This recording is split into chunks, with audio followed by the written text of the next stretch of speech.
विक्सा academy. बच्चों, आज हम लोग क्लास 9 जियोग्राफी का चैप्टर 5 जिसका नाम है प्राकृतिक वनस्पतियां एवं वन्य प्राणी, उस चैप्टर को डिटेल में कवर करने वाले हैं। इसका लेक्चर फर्स्ट हमने ऑलरेडी कवर कर लिया है और लेक्चर सेकंड आज पढ़ने वाले हैं। चलिए, लेक्चर सेकंड में हम पारिस्थितिक तंत्र से पढ़ेंगे। अगर आपने पहला लेक्चर नहीं देखा तो उसे जरूर देखिए, जिससे आपको ये लेक्चर समझने में ज्यादा आसानी होगी। ओके, तो पारिस्थितिक तंत्र हम पहले समझते हैं। पारिस्थितिक तंत्र क्या होता है? अकॉर्डिंग टू बुक देखा जाएगा तो जीवों तथा उनके भौतिक पर्यावरण आदि के बीच होने वाली परस्पर क्रियाओं से बनने वाली कार्यात्मक इकाई को पारिस्थितिक तंत्र कहते हैं।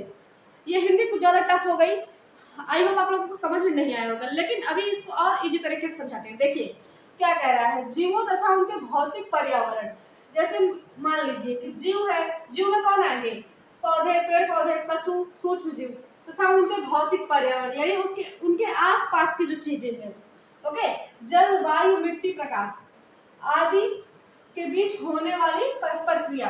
देखिए जैसे मान लीजिए जैसे हमारे पौधे हैं, पहले पौधों को लिया जाए। पौधों का संबंध किससे किया जाए? प्रकाश से।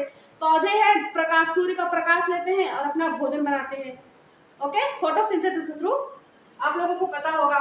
और पशु हैं, पौधों से अपना भोजन प्राप्त करते हैं। जैसे कि जैसे सजीव और निर्जीव जहां आपस में क्रिया करेंगे और एक दूसरे पर निर्भर रहेंगे, उसी से जो इकाई बनती है उसी को पारिस्थितिक तंत्र कहते हैं। आई होप आप लोगों को समझ में आ गया होगा। ओके, जैसे सजीव और निर्जीव जहां मिलेंगे और एक दूसरे के साथ क्रिया करेंगे, आपस में एक दूसरे पर निर्भर रहेंगे, उसी को पारिस्थितिक तंत्र कहेंगे। ओके, चलिए आगे बढ़ते हैं। ये डिफिनेशन आप लोग याद कर लीजिएगा। इसका उदाहरण अगर देखा जाए, जैसे वन, घास का मैदान हो गया, तालाब हो गया, नदी, समुद्र आदि। जैसे कि वनों पे देखा जाए, घास का मैदान, जैसे हमें देखो भोजन कहाँ से प्राप्त होता है? पेड़ पौधों से ही तो प्राप्त होता है। तालाब से पानी प्राप्त होता है। जैसे जो सजीव है वो निर्जीव पर निर्भर है ना? तो पारिस्थितिक तंत्र बन रहा है, इसी को कहा जाएगा। चलिए, हमारा पारिस्थितिक तंत्र हो गया। आई होप आप लोगों को समझ में भी आ गया होगा। चलिए आगे। पारिस्थितिक तंत्र के मुख्यतः दो घटक होते हैं। सबसे पहले जैविक घटक और दूसरा अजैविक घटक। अभी मैंने जैविक घटक लिखा है, अजैविक घटक की जगह नहीं था, तो उसको आगे पढ़ते हैं। ओके, पहले जैविक घटक को जान लेते हैं। जैविक घटक में क्या होते हैं? जैसे जो जीवित होते हैं, जो जीवित जीव होते हैं, उन्हें जैविक घटक में रखा जाता है। पारिस्थितिक तंत्र के दो घटक होते हैं। कौन से? जैविक और अजैविक। सबसे पहले जैविक में देखा जाए जो जीवित होते हैं वो आते हैं उनमें।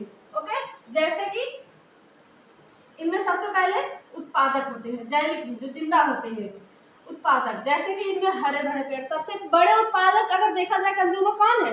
पेड़ पौधे हैं हमारे ना, जो उत्पाद बनाते हैं। अब हम इंसानों का क्या है, हम लोग तो सिर्फ खाने के लिए पैदा हुए हैं, लेकिन जो पेड़ पौधे हैं वो लोग बनाते हैं। हम लोग अपना खाना बनाते नहीं है, हम लोग दूसरों से लेते हैं। ओके, तो इनमें हरे पौधे आते हैं जो प्रकाश संश्लेषण की प्रक्रिया द्वारा सूर्य के प्रकाश से अपना भोजन बनाते हैं और हमें भी देते हैं, है कि नहीं? उत्पादक में कौन आएंगे? हरे पौधे आएंगे। ओके, उसके इसमें उदाहरण में उसके बाद आते हैं, जैसे उदाहरण में पेड़, घास का मैदान, शैवाल आदि। जैसे पेड़ पौधों से हमें क्या फल प्राप्त हो जाता है। घास में अगर देखा जाए तो जैसे अगर इंसानों के खाने लायक देखा जाए, बाकी जीव जैसे पशु जो है वो तो खाते ही हैं, जैसे घास वगैरह सब खाते हैं। अगर इंसानों में देखा जाए तो पालकी वगैरह, बथुआ, ये सब तो इंसान भी खाते हैं। और उसके बाद फिर शैवाल में देखा जाए तो जैसे कारा जैसे शैवाल है, ये सब इंसान भी खाते हैं, है कि नहीं? तो ये एक हिसाब से उत्पादक का कार्य करते हैं, यानी कि हमें भोजन देते हैं या अपना भोजन खुद बनाते हैं, हम इंसान नहीं बनाते हैं। यानी उत्पादक में कौन आएगा? पेड़ पौधे आएंगे। ओके, चलिए आगे। उसके बाद आता है सेकंड उपभोक्ता। उपभोक्ता उपभोक्ता में कौन आएंगे? जो अपना भोजन स्वयं नहीं बना सकते हैं, जो अपना भोजन स्वयं नहीं बना सकते हैं। ओके, जो अपना भोजन स्वयं नहीं बना सकते, जैसे कि पशु हो गए। पशुओं में तो हम लोग भी आते हैं ना, हम लोग भी तो जानवर ही हैं आखिर में। उसी प्रकार से अब उपभोक्ता में तीन प्रकार के हैं। जैसे कि पहले है प्राथमिक। प्राथमिक में कौन आएंगे? जैसे जो शाकाहारी जीव हैं, जो शाकाहारी जीव जैसे कि जो घास फूस खाते हैं, हरे पेड़ पौधों की पत्तियां खाते हैं, वो शाकाहारी में आते हैं। जैसे कि कौन हो सकते हैं? गाय, भैंस, बकरी, ये सब शाकाहारी में आते हैं। भाई इनको मांस खिलाया जाएगा तो ये मांस तो खाएंगे नहीं, तो शाकाहारी में आएंगे। उसके बाद द्वितीयक में कौन आएंगे? मांसाहारी जीव, जो उनसे अपर लेवल के शिकारी है, जैसे कि मेढक और लोमड़ी, ये मांस भी खाते हैं, है कि नहीं? उसके बाद तृतीयक में कौन आएंगे? बड़े शिकारी, जो उनको खाते हैं। जैसे ये होता है चेन की तरह होता है, जैसे गाय भैंस बकरी को किसको खाएंगे, जो उत्पादक रहेगा उसे, जैसे कि पेड़ पौधों को। उसके बाद उन्हें कौन खाएगा, जो उनसे नीचे रहेंगे, शेर बाघ चीता। इस प्रकार से जो सबसे छोटा रहेगा उससे जो बड़ा रहेगा वो उसके ऊपर हावी रहेगा। इस प्रकार से पूरी प्रकृति को संतुलन बना रहता है। यही है पारिस्थितिक तंत्र। ओके, तृतीय में कौन है, बड़े शिकारी जैसे कि शेर बाघ चीता। इसके बाद हमारा है अपघटक, तीसरा वाला। पहले आप लोग इसका स्क्रीनशॉट ले लीजिए, उसके बाद हम अपघटक की तरफ चलते हैं।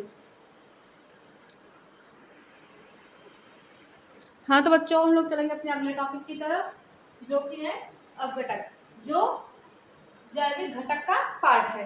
ओके, उसमें 3 पार्ट थे ना, एक उत्पादक था, एक उपभोक्ता था और एक अपघटक है। उत्पादक क्या करता था, वो प्रोड्यूस करता था खाना, उपभोक्ता उसे खाता था। लेकिन जो खा रहा है जब वो मरेगा तो उसको सड़ाने का काम, उसे फिर से उसी मिट्टी में मिलाने का काम भी तो किसी को करना पड़ेगा ना, वो अपघटक करता है। चलो देखते हैं अपघटक क्या करता है। मृत पौधों में पशुओं को सड़ाते तथा पोषक तत्वों को वापस मिट्टी में मिलाते हैं। जो अपघटक होते हैं जैसे कि बैक्टीरिया और कवक, ये क्या करते हैं, जैसे जो पौधे पेड़ पौधे या इंसान, देखो इंसानों को जब मतलब मर जाते हैं, उन्हें मतलब गाड़ दिया जाता है, और पेड़ पौधे जैसे वो सड़ जाते हैं, गिरते हैं सड़ जाते हैं, तो जो बैक्टीरिया होते हैं उन्हें धीरे धीरे तोड़ देते हैं, छोटे छोटे मतलब उनके जो मिनरल्स वगैरह होते हैं उन्हें दोबारा से मिट्टी में फिर से पहुंचा देते हैं। उसके बाद जब वहाँ पे नया पेड़ कोई ग्रो करता है, फिर उसी मिनरल्स को लेकर दोबारा से बड़ा होता है ना। जो जैसे जहां से शुरू करेगा उसका अंत वहीं पे हो जाता है। ये अपघटक उसका मतलब लास्ट स्टेज में उसका सफाया करते हैं। उसके बाद आई होप आप लोगों को अपघटक समझ में आ गया होगा। अब आता है अजैविक घटक। अजैविक घटक क्या है, वे निर्जीव तत्व जो जीवन को प्रभावित करते हैं। जैसे सजीव तत्व में क्या क्या था, जो जैसे सजीव थे जिनमें जान थी, अब ये निर्जीव तत्व हैं। निर्जीव तत्व जैसे कि सूर्य का प्रकाश, जल, वायु, मिट्टी, खनिज। सूर्य का प्रकाश, जैसे सूर्य का प्रकाश हमें हमें भी जरूरत पड़ती है, पेड़ पौधों को जरूरत पड़ती है, वो उनसे लेकर भोजन बनाते हैं, है कि नहीं। और जल पानी की आवश्यकता हमें पड़ती है, वायु की आवश्यकता पड़ती है। ये एक हिसाब से अगर देखा जाए जो अजैविक घटक है, ये निर्जीव तो है लेकिन हमारे जीवन से कम नहीं है, क्योंकि इन सभी की जरूरत उतनी है जितना कि सजीव की है, जितना कि सजीव घटक की है, जैविक घटक की है, उतना ही अजैविक घटक की भी हमारे जीवन में जरूरत है। ओके, आपको समझ में आ गया होगा। अब हमारा अगला टॉपिक है बायोम। पहले आप लोग इसका स्क्रीनशॉट लीजिए। हाँ तो बच्चों, हम लोग चलेंगे अपने अगले टॉपिक की तरफ, जो क्या है बायोम। बायोम क्या होता है, विशाल भौगोलिक क्षेत्र जहाँ समान जलवायु, वनस्पति और जीव पाए जाते हैं। इसका मतलब बायोम जो है, जैसे कि जो बायोम है वहाँ पे जो जो जैसे बायोम जो भौगोलिक क्षेत्र रहेगा वो बड़ा रहेगा। जैसे पारिस्थितिक तंत्र था वो छोटा था, लेकिन जो बायोम होगा वो बड़ा होगा। ओके, यहाँ पे समान जलवायु, यहाँ की जलवायु समान होगी, वनस्पतियां समान होगी और जीव समान प्रकार के पाए जाएंगे, उसी को बायोम कहा जाएगा। ओके, चलिए इसकी विशेषता तो आप लोग समझ गए होंगे, जलवायु समान होगी, वनस्पतियां समान होगी और जीव जंतु भी समान होंगे। अब बायोम के प्रकार, बायोम कितने 4 प्रकार के हैं। सबसे पहले आता है वन बायोम। वन बायोम में क्या कौन सा बायोम है, अधिक वर्षा वाले क्षेत्र, यहाँ घने वृक्ष होते हैं। वन बायोम में ये अधिक वर्षा वाले क्षेत्र है और यहाँ पे घने वृक्ष होते हैं, जैसे कि उदाहरण में उष्णकटिबंधीय वर्षा वन। ओके, ये अधिक वर्षा वाले क्षेत्र और यहाँ पे घने वृक्ष होते हैं। वर्षा वन में अगर एक उदाहरण देखा जाए जैसे कि अमेजन रेन फॉरेस्ट, है कि नहीं, ये उष्णकटिबंधीय वर्षा वन के क्षेत्र में आता है। उसके बाद घास भूमि बायोम, यहाँ घास अधिक होता है तथा वृक्ष कम होते हैं। जो घास भूमि बायोम है, जैसे कि जो घास होती है यहाँ पे घास ज्यादा होगी, जो बड़े बड़े वृक्ष होते हैं वो कम होते हैं। जैसे कि सवाना घास का मैदान है, प्रेयरी घास का मैदान है, यहाँ पे सिर्फ घास रहती है। ये घास का मैदान का नाम है सवाना और प्रेयरी, है ना। मरुस्थलीय बायोम, मरुस्थलीय बायोम में यहाँ बहुत कम वर्षा होती है तो तापमान ऊंचा रहता है। भाई कम वर्षा होगी तो तापमान ऊंचा रहेगा ही। उसके बाद आता है टुंड्रा बायोम, अत्यधिक ठंडे क्षेत्र होते हैं और ये हमेशा बर्फ से ढके रहते हैं। ये चारों प्रकार हो गए बायोम के। अब हम लोग वनस्पतियों के प्रकार पढ़ेंगे। ओके, चलिए आप लोग इसका स्क्रीनशॉट ले लीजिए। हाँ तो बच्चों हम लोग चलेंगे अपने अगले टॉपिक की तरफ, जो कि भारत की प्राकृतिक वनस्पतियाँ। भारत की प्राकृतिक वनस्पतियाँ कितने प्रकार की हैं? 5 प्रकार की। पहले मैंने सबसे पहला लिखा है, सबसे पहला कौन सा है? उष्णकटिबंधीय सदाबहार वन। ओके, तो उष्णकटिबंधीय सदाबहार वन के बारे में पहले जान लेते हैं, उसके बाद हम लोग आगे जानेंगे। चलिए, तो उष्णकटिबंधीय सदाबहार वन किस प्रकार के वन होते हैं, इनके बारे में ये जानना है। ये सबसे घने वन होते हैं, मतलब इनमें पेड़ मतलब बहुत ज्यादा होते हैं, जैसे सूर्य की किरणें बहुत मुश्किल से नीचे तक पहुंच पाती हैं, ये समझ लीजिए। जैसे कि हमारा अमेज़न रेन फॉरेस्ट है, उस टाइप का। ओके, पेड़ों की पत्तियां आवाज भर हरी रहती हैं। पेड़ों की पत्तियां आवाज भर रहती है, मतलब कि प्रॉपर उन्हें धूप मिलती रहती है, पानी मिलता रहता है, इसीलिए तो हमेशा हरी भरी रहती है। एक साथ पत्तियां नहीं झड़ती हैं, पत्तियां मतलब झड़ी नहीं रहती, तभी नई पत्तियां आ जाती हैं। मतलब इनमें जो पतझड़ वाला मौसम आता है, इनमें नहीं आता है। इनमें लगातार पत्ती एकदम हरी भरी बनी रहती है। जैसे पत्तियां अगर झड़ जाती तब तो सूर्य का प्रकाश जमीन तक पहुंच पाता, लेकिन ये एकदम घने होते हैं कि सूर्य का प्रकाश बहुत मुश्किल से नीचे तक पहुंच पाता है। देखो यहाँ पे है ना, सूर्य का प्रकाश भूमि तक बड़े मुश्किल से पहुंच पाता है। वृक्षों की ऊंचाई कितनी है? 60 मीटर। 60 मीटर या उससे अधिक हो सकती है, मतलब काफी लंबे लंबे वृक्ष होते हैं ये। अगर आवश्यक जलवायु की बात की जाए तो वर्षा कम से कम 200 सेंटीमीटर, 200 सेंटीमीटर से अधिक वर्षा इन्हें चाहिए होता है, मतलब इन्हें ग्रो करने के लिए, प्रॉपर ग्रो करने के लिए 200 सेंटीमीटर से अधिक वर्षा चाहिए होता है। अगर प्रमुख क्षेत्र की बात की जाए, ये भारत की बात हो रही है, भारत की वनस्पतियां, जो भारत की वनस्पतियां हैं, मैंने तो वर्षा वन का उदाहरण दिया था अमेजन, लेकिन ये जो वनस्पतियां भारत की बात की जा रही है, तो प्रमुख क्षेत्र की बात की जाए तो पश्चिमी घाट। पश्चिमी घाट देख रहे हैं आप लोग ना, उधर केरल कर्नाटक की साइड, उसके बाद फिर अंडमान निकोबार द्वीप समूह हमारा, उसके बाद उत्तर पूर्वी भारत, जहाँ पे बहुत ज्यादा वर्षा होती है। ये तीनों एरिया जो है, यहाँ पे बहुत ज्यादा वर्षा होती है। मैंने इसके पहले वाले चैप्टर में 4 चैप्टर में पढ़ाया है, जलवायु वाले में। यहाँ पे बहुत ज्यादा वर्षा होती है, इसलिए यहाँ पे वर्षा वन पाए जाएंगे भाई। जब जहाँ पे प्रॉपर धूप और प्रॉपर वर्षा मिलती रहेगी, तो वहाँ पे वर्षा वन ही ना पाए जाएंगे। अगर इनके प्रमुख वृक्ष की बात की जाए तो जैसे आमलूस हो गए, महोगनी हो गया, रोजवुड, रबड़ आदि, ये इनके प्रमुख वृक्ष में आते हैं। ओके, आप लोग इसका स्क्रीनशॉट ले लीजिए। उसके बाद हम लोग चलते हैं उष्णकटिबंधीय पर्वतीय वन की तरफ। हाँ तो बच्चों, हम लोग चलेंगे अपने अगले टॉपिक की तरफ।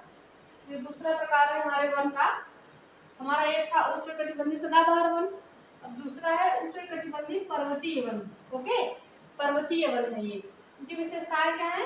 भारत में सबसे अधिक पाए जाने वाले वन, हमारे भारत में सबसे अधिक पाए जाने वाले वन है वो उष्णकटिबंधीय पर्वतीय वन प्रकार के हैं। ओके, यही जो वन का प्रकार है वो हमारे भारत में सबसे अधिक पाए जाते हैं। शुष्क मौसम में पत्तियां गिर जाती है। यूपी वालों ने, जैसे कि यूपी, बिहार, झारखंड, उड़ीसा, छत्तीसगढ़, ये इन क्षेत्रों में ये ज्यादा पाए जाते हैं। और तो सभी ने देखा होगा कि इनकी जो ये जो पत्तियां, पेड़ की पूरी पत्तियां झड़ जाती हैं, एकदम जैसे खाली खाली सा लगने लगता है। ये वही वाले पेड़ हैं जिनमें पतझड़ आ जाता है, जो पूरी पत्तियां झड़ जाती हैं। ये उष्णकटिबंधीय पर्वतीय वन। ओके, इन्हें मानसूनी वन भी कहते हैं। जब बारिश का समय आता है, जब मानसून आता है, तब जाके इनमें फिर से हरी पत्तियां आना शुरू होती हैं, इसलिए इन्हें मानसूनी वन भी कहते हैं। ओके, प्रमुख क्षेत्र तो मैंने बताया दिया, मध्य प्रदेश, उत्तर प्रदेश, बिहार, झारखंड, उड़ीसा, छत्तीसगढ़ आदि, इन सभी क्षेत्रों में ये देखने को मिल जाएगा। प्रमुख वृक्ष में अगर देखा जाए तो साल, सागौन, शीशम, पलाश, खैर, बबूल, ये इनके प्रमुख वृक्ष हैं जो इनमें आते हैं। साल, सागौन, शीशम जो है आर्द्र पर्णपाती प्रकार के वन है, और पलाश, खैर, बबूल शुष्क पर्णपाती प्रकार के वन है। ओके, इतना आप लोगों के लिए काफी है, इतना आप लोग नोट कर लीजिएगा, लेकिन नोट्स जरूर बनाते रहिएगा। ओके, चलिए हम लोग अपने अगले टॉपिक की तरफ चलेंगे, कटीली वन तथा झाड़ियों की तरफ। ओके,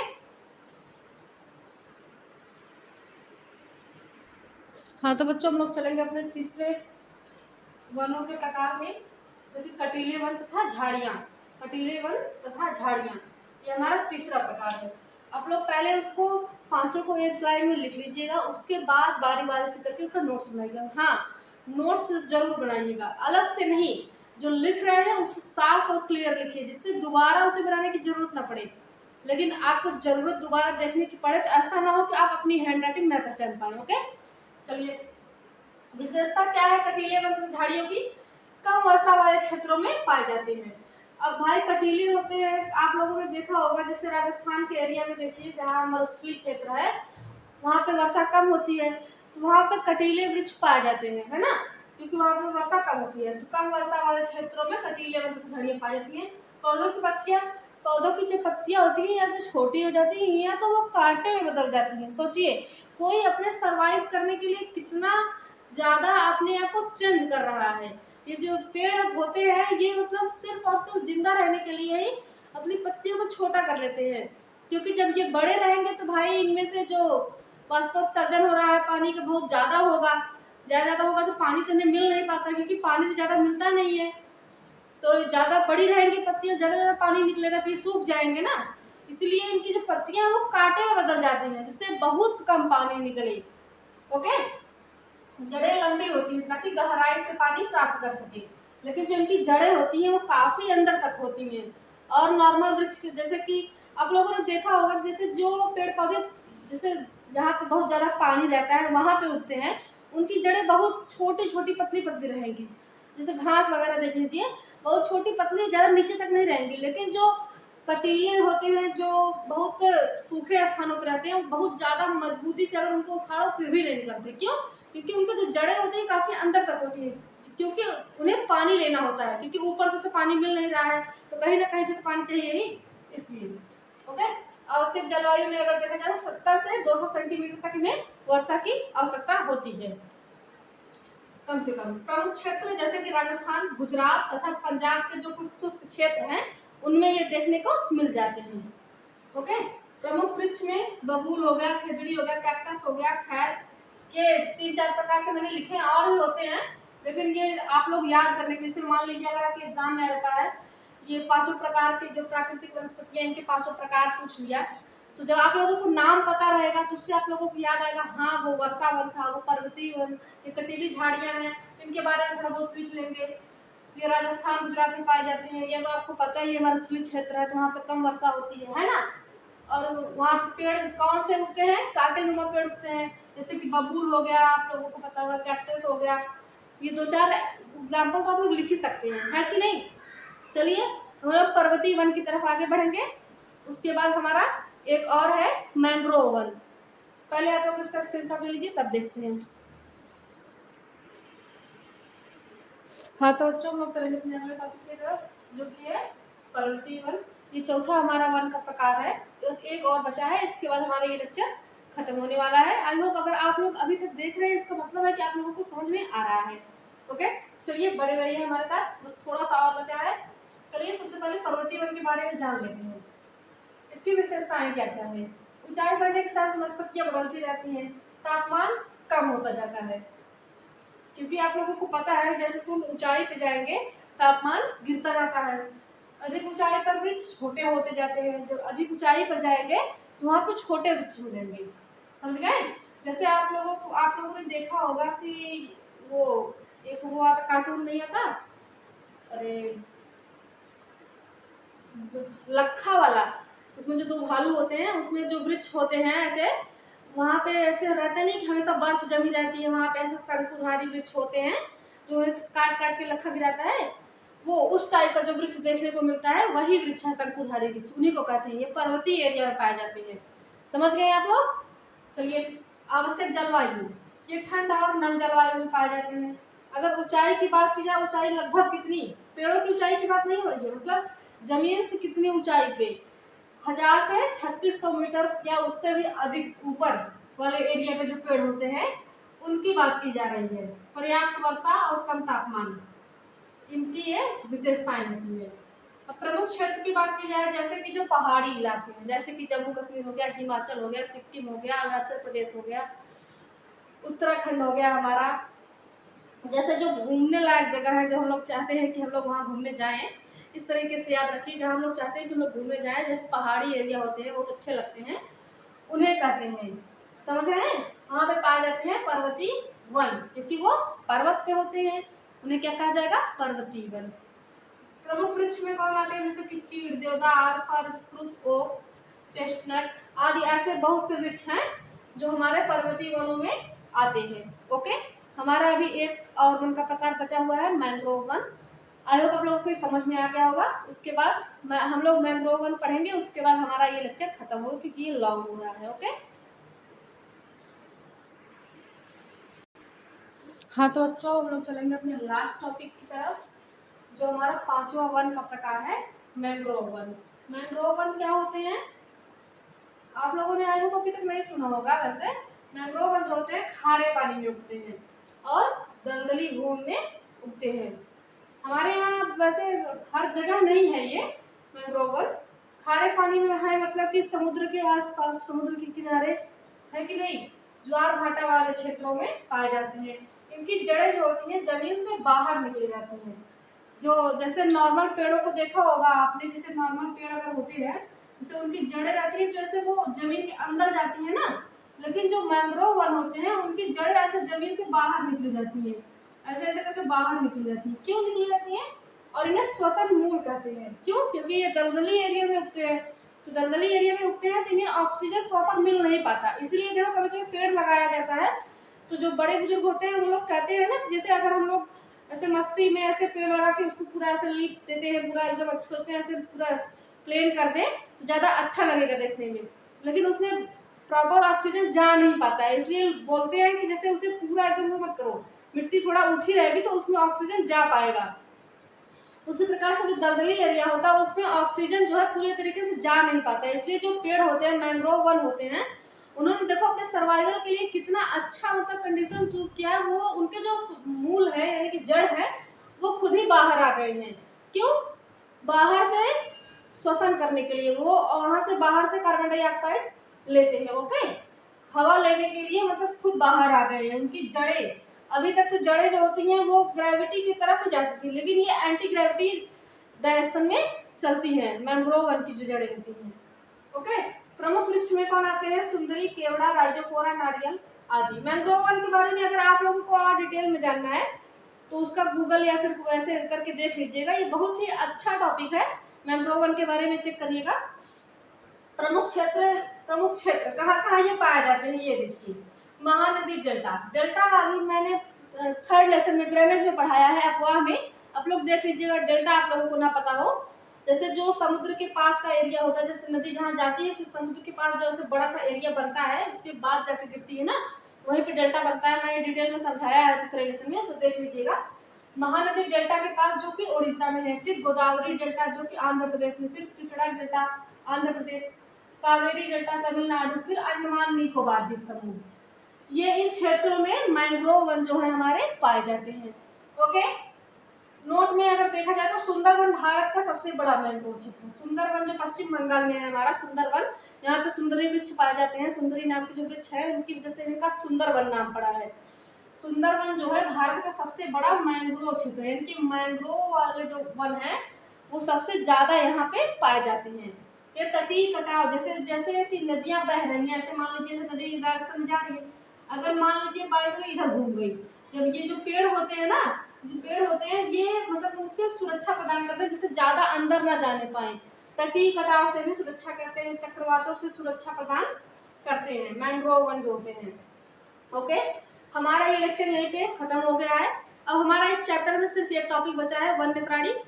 इसे हम लोग अगले लेक्चर में कवर करेंगे और थोड़ा डिटेल में कवर करेंगे, इसलिए मैं इसमें नहीं बता रही क्योंकि लेक्चर लॉन्ग हो रहा है। हाँ, आप लोगों को मैंने जो पढ़ाया उसे नोट्स में जरूर लिखिएगा। अभी जो लिख रहे हैं उसे क्लियर लिखिए, बस दोबारा नोट्स में लिखने की जरूरत नहीं है। ओके, जिससे आप लोगों को दोबारा देखे तो उससे आप लोगों को पढ़ने में आ जाए, दूसरों को भले ना आए पढ़ने में। ओके, चलिए हम लोग अगले लेक्चर में वन्य प्राणी पढ़ेंगे और चलते हैं। और हमारे चैनल को सब्सक्राइब करिए, और अगर वीडियो पसंद आई हो तो लाइक जरूर करिए। अगर आप लोग अभी तक देख रहे हैं इसका मतलब पसंद तो जरूर आया है, इसलिए लाइक करना ना भूलें बच्चों। और आप लोगों की अगली क्लास जल्द आने वाली है, अपना ख्याल रखें। Bye bye.